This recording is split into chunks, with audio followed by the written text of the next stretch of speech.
So my name is Myrto Chliova. I'm assistant professor of entrepreneurship at Aalto University, and I have worked on this paper with colleagues Jan Brinckmann and Nina Rosenbusch. The most prominent example of that trend is microcredit.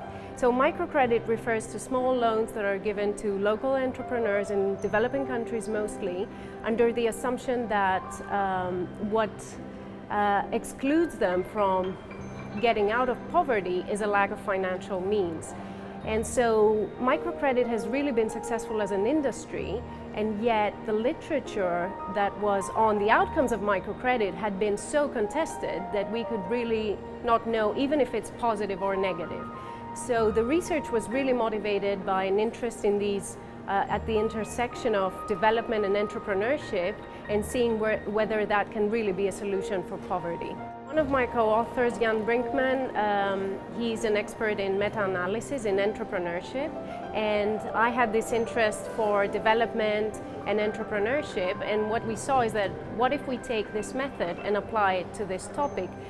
Because meta-analysis is really excellent if you have already a vast literature, but you don't really know, there's very inconclusive and contested results. So what we did through this method, we scientifically synthesized the results of all of these studies to talk about what happens on average. Is microcredit on average a positive thing to have or a negative one? And also, in which context is it actually positive or negative?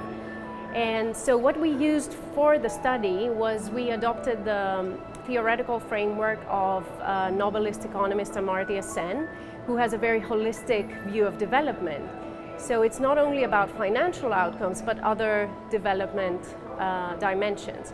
And we looked at the overall impact of microcredit on all of these dimensions, and we found overall positive results on the entrepreneurs' ventures growth, on their profitability, on the individual entrepreneurs' financial well-being, their health, the education of their children, and the empowerment of women, another very interesting outcome.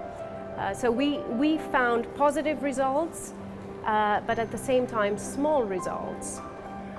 So that has been quite interesting in our research to see that indeed microcredit is not as harmful as considered on average again, but that it cannot be considered perhaps as transformative as it has been thought before, like the solution.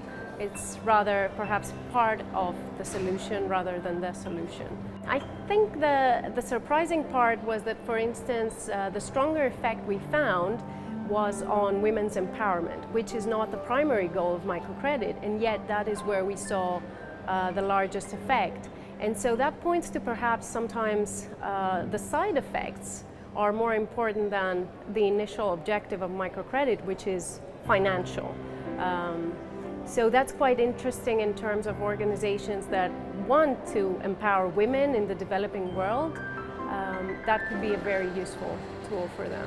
We had another counterintuitive finding, which is when we looked at different contexts where microcredit, even though it was overall positive, what we saw is that in the weaker institutional environments, microcredit is actually stronger, has a stronger effect on most of our indicators, which is quite interesting in the sense that perhaps it is, we interpreted it as it has a substituting effect for all these weak institutions, so less access to health, less access to education, less transparency, less political freedom. So in these tough environments, microcredit was actually even more impactful.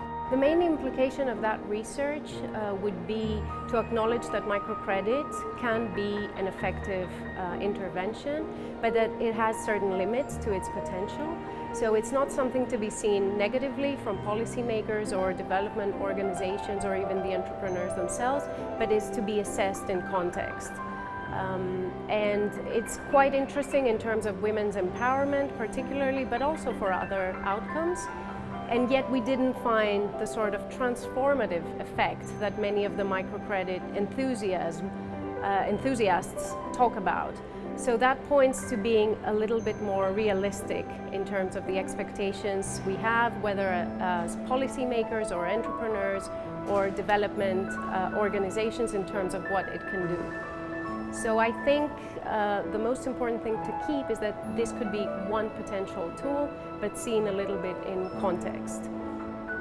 And particularly, furthermore, in weaker institutional environments where potentially there's less solutions for development, this could be a very powerful solution, especially for entrepreneurs that have no other choices. This research did not particularly look at the individual effects, but for sure the power of meta-analysis is it can give us an overall effect so that we don't discredit completely something such as microcredit, but at the same time we only looked at different institutional environments rather than individual differences, but of course these are also important.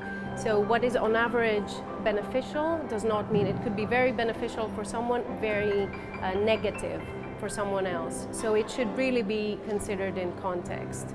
And further studies could also unpack these individual differences even more.